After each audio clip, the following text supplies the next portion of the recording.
Herkese merhaba. Her yıl Şubat ayının son gününde olduğu gibi bu yılda 28 Şubat Nadir Hastalıklar Günü.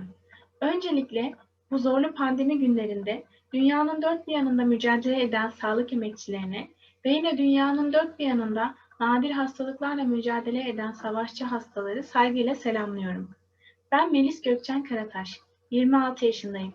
ODTÜ Kimya Bölümü öğrencisiyim. 8 Ekim 2020'de çekilen MR sonucunda bana da nadir bir hastalık olan PVNS yani pigmentovilonodüler sinovit tanısı konuldu. Her hasta gibi ben de tanım konulduktan sonra bu konuya dair araştırmalar yapmaya başladım.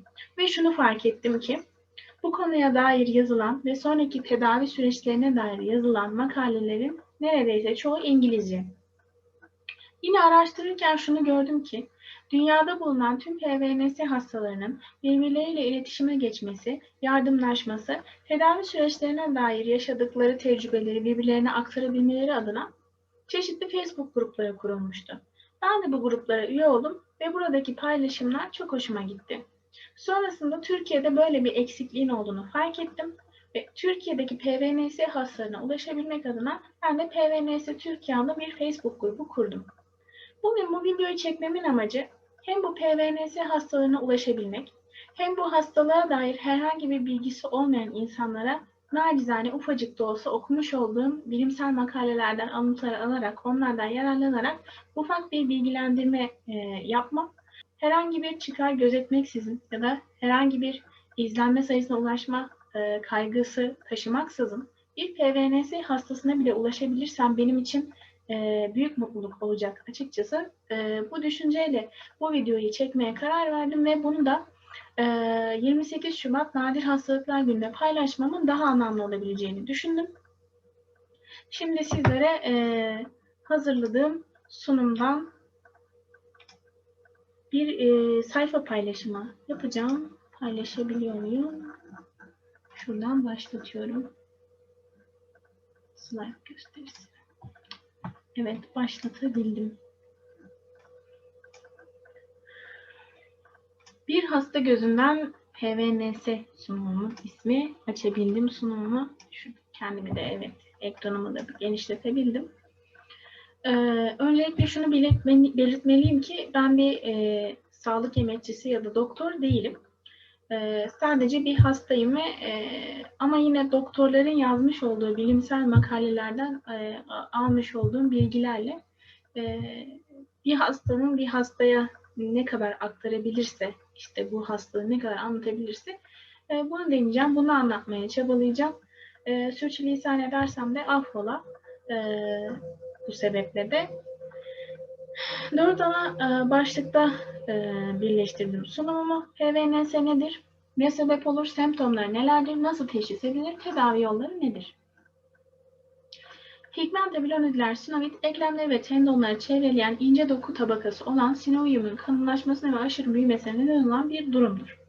Bizim eklem kapsülümüz var ve eklem kapsülümüzün içerisinde bir sinoviyal doku var.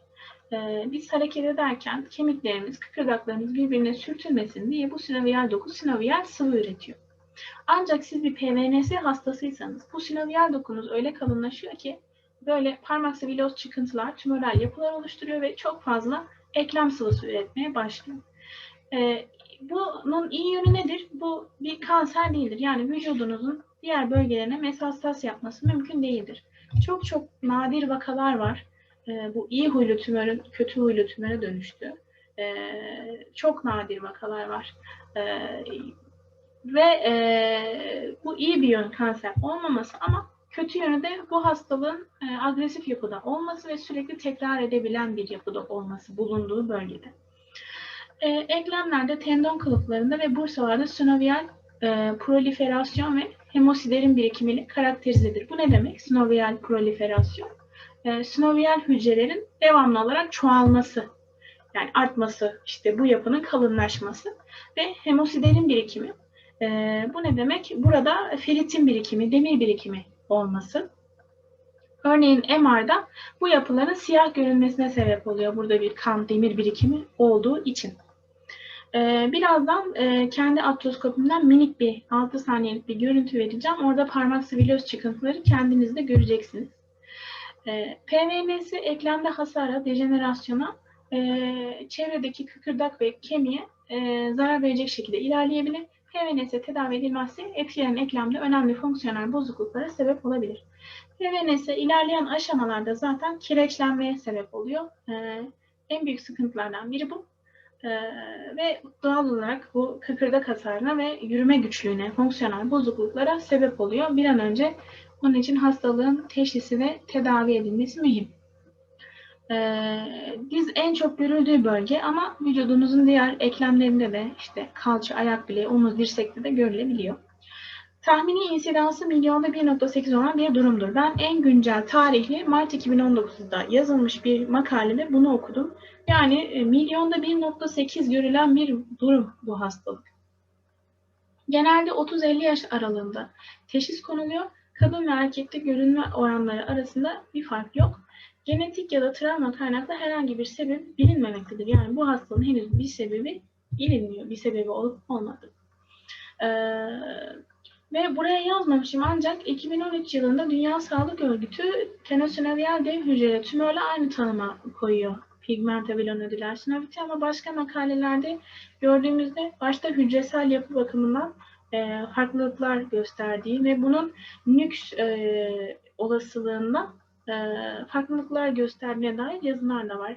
Hem bu hücresel yapı farklılıklarından ötürü hem de eklemde bu tümöral yapıların nerede bulunduğuna dair nüks yani tekrarlama ihtimalinin değişkenlik gösterebildiğine dair bilgiler var. Yine burada yazmamışım ancak PVNS'yi normalde biz iki ana çeşidi bölüyoruz. Ve ekleminizin tek bir noktasındaysa bu tümöral yapı lokal PVNS. Ancak ekleminizin pek çok yerine etki etmişse, yayılmışsa biz buna difüz PVNS diyoruz. Bu benim artroskopimden ufak bir görüntü. O parmaksı çıkıntıları, bu turuncu kahverengi yapılar gördüğünüz bunlar işte pigmentobilonodüler sinovit dediğimiz yapılar. Semptomlar nelerdir? İlk semptomlar genellikle etkilenen eklemde ağrı ve şişliktir. Eklem sertliği meydana gelebilir. Genellikle bu semptomlar kademe olarak başlar. Etkilenen eklemin derisinde sıcaklık, kızarıklık ve hassasiyet hissi olabilir. Bende de şişlik, kızarıklık, yanma meydana gelmişti. Yürüme güçlüğü, daha doğrusu bir gün yürüyüş yaparken normal dizimde bir kilitlenme yaşadım ve beni hastaneye götüren sebep oldu. Ve buraya yazmamışım yine. Bende görülen semptomlardan biri de gece uykumu esnasında beni uyandıran bir eklem ağrımın olmasıydı. Hareketli günlük yaşantımda değil de dinlenme esnasındaki ağrılarım. Şunu belirtmeliyim ki tabii ki sizde bu semptomlar varsa bu illaki sizin pigmentobilonodüler sinovit hastası olduğunuzu göstermez. Mutlaka hekiminize başvurmalısınız. Böyle semptomlarınız, sıkıntılarınız varsa doğru tanıyı mutlaka size o koyacaktır. Nasıl teşhis edilir? Tabii ki öncelikle bu semptomlarınızı doktorunuza söyleyeceksiniz. Klinik muayene mühim. Tabii ki doktorunuz yine sizden ekstra tahlil ve tetkikler isteyecektir. Örneğin eklem röntgen filmi isteyebilir. Ancak bu daha çok kemiğe etki etmiş tümöral yapıların görüntülenmesi açısından daha iyi bir tetkik olabilir. Kemiğinize etki etmemişse bazen bunu görmek mümkün olmayabilir röntgen filminde. Bu yüzden MR'da daha net görüntüleme alınabilir ama tabii ki burada da radyolog çok önemli. Eklem aspirasyonu yapılabilir. Hemosiderin depolarından bahsetmiştik ilk slaytta. Yani bu çekilen birikmiş aspirasyon ne demek? Bu eklem aspirasyonu ekleminizden o birikmiş sinoviyal sıvının bir şırınga yardımıyla çekilmesi, aspire edilmesi demek. Aspire edildiğinde çıkan sıvının içinde kan elemanları, demir, ferritin gibi işte yani maddeler olması bunun PVNS olabileceğine dair bir kanıt oluşturur. Ve tabii biyopsi de yani alınan parçanızın patolojik incelenmesi de teşhis konusunda önemli. Burada kendi MR'ımdan bir görüntüleme, bir fotoğraf paylaşmak istedim bu siyah göründüğüne dair pigmentogliomodülasyon yapıların. Bu arada az önce radyoloğun öneminden bahsetmişken aklıma şu geldi. Şöyle bir hastalığımız var. Pek çok alanın birlikte yardımlaşarak çalıştığı aslında.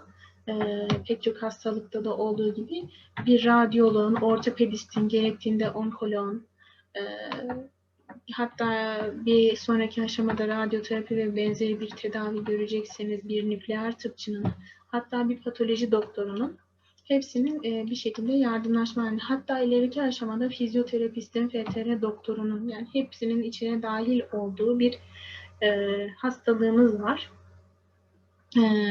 Bu manada böyle doktorlarınız birbirleriyle iletişim halinde olursa da gerçekten bu da bir hasta açısından büyük şans oluyor. Daha iyi tedavi edilebilmesi ve sonuca ulaşabilmesi açısından. Ve şunu da belirteyim, doktorlardan bahsetmişken videonun başında da tüm sağlık emekçilerine gerçekten saygıyla selamlarımı yolladığımı belirttim ama maalesef hayatın her alanında olduğu gibi bazen bu alanda da insan olumsuzluklarla karşılaşabiliyor. Genelde bu tür nadir vakaları daha çok görme imkanları olduğu için üniversite hastanelerine yönlendiriliyorsunuz. Bu aslında büyük şans. İşte az önce bahsettiğim pek çok alanın birbiriyle iletişim haline geçmesi, işte bir vaka tartışması yapması açısından, bilgilerini paylaşması açısından, bu yerlerde aktif hala makale yazan, akademik çalışma yapan insanların olması açısından bir şans. Ancak dilerim ki hayat karşınıza sadece mesleki anlamda başarılı değil, sadece bu manadaki başarısını düşünen değil, aynı zamanda vicdanlı, merhametli ve güvenilebilir insanlar da çıkarır karşınıza. Çünkü doktorla hasta arasındaki güven ilişkisi çok çok mühim. Bu tür hastalıklarda bu şunun gibi bir şey değil çünkü. Hani bacağım kırıldı, alçıya aldım, işte o kaynadı kemik, alçıyı çıkardık, geçti bitti. Hani değil. Bu sürekli kendini tekrar edebilen bir hastalık olduğu için ve sürekli doktorunuzun sizi uzun süre kontrol etmesi gereken bir hastalık olduğu için siz uzun süre o doktorla birlikte olacaksınız yani. Bu yüzden de doktor hasta arasındaki güven ilişkisi çok çok önemli. Bir kere kırıldığında da toparlaması biraz zaman alabiliyor. Bu yüzden de umarım güzel insanlar hep karşınıza çıkar. Siz de doktorlarınıza karşı aynı anlayış içerisinde olursunuz. Güzel bir hasta-doktor ilişkisiyle umarım hepinizin çok güzel bir tedavi süreci olur. Ve güzel sonuçlara kavuşursunuz bu tedavi sonucunda.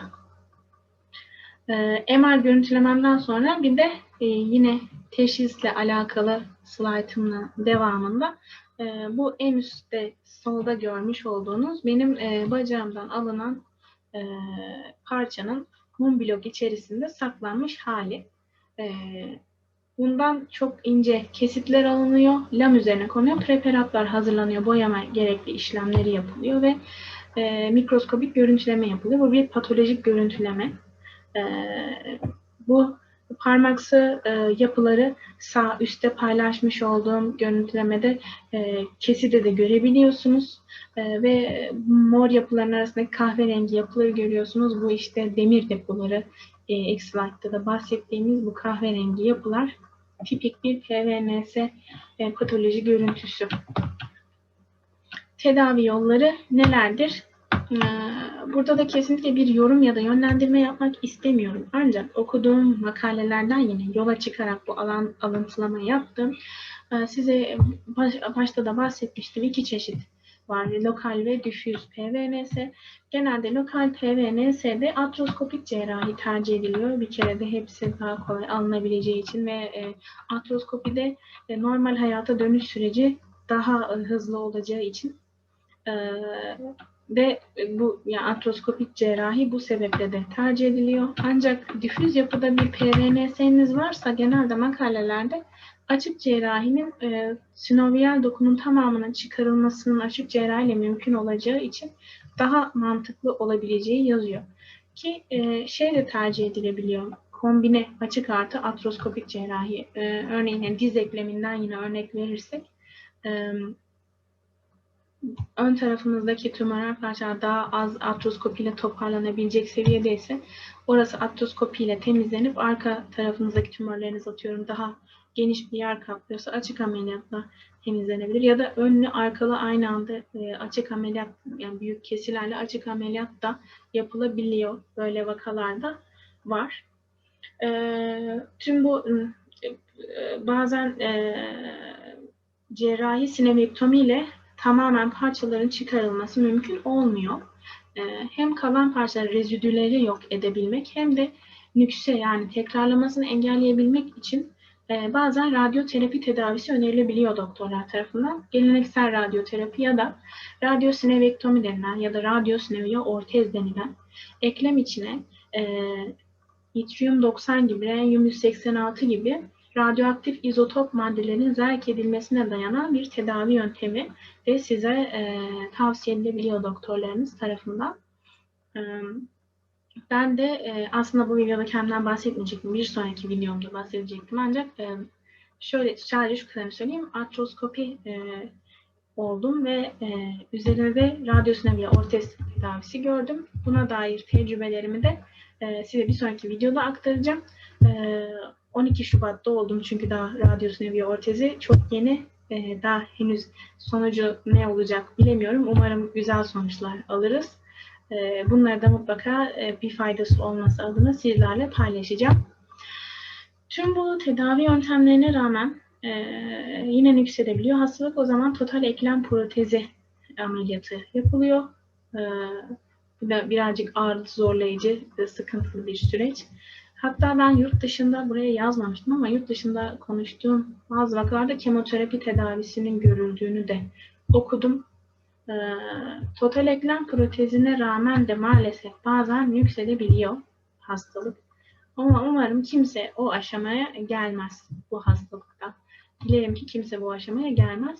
Ve bazı oral ilaçlar 2019'un Ağustos ayında FDA'dan onay almış ilk PVNS ilacı etken maddesi pexidartinib olan ve CSF1R proteine yani koloni uyarıcı faktör olarak adlandırılan bir reseptöre etki etme prensibinde çalışan bir oral ilaç var.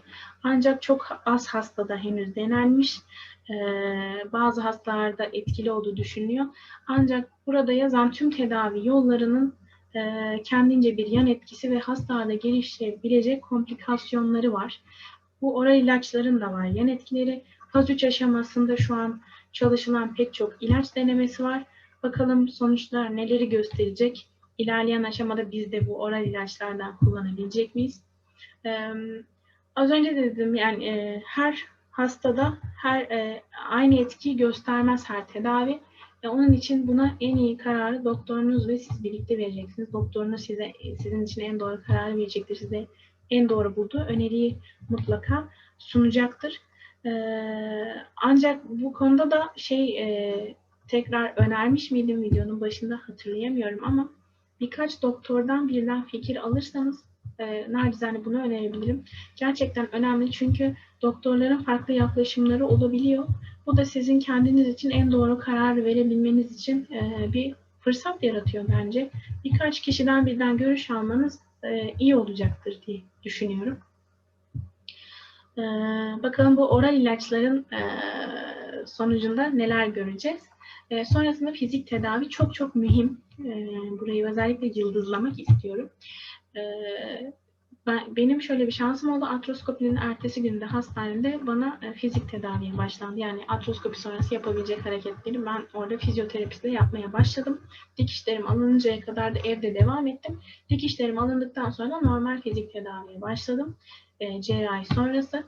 Gerçekten çok çok mühim, çok önemli. Özellikle ameliyat sonrası ödemin azalması için tekrar o hareketle eski yaşamınıza geri dönebilmeniz için kaslarınızın yeniden güçlenmesi için çok mühim. Çünkü orada bir hareket ettirmemek, 24 saatte kaslarınızın kısalmasına, işte oraya probların girmesi, aletlerin girmesi, içeride kesilerin olması, fibroz yapılarının, sertliklerin, yapışkanlıkların oluşmasına eklemde sebep olabiliyor. Bu yapışkanlığın olmaması için mutlaka fizik tedavi görmeniz mühim.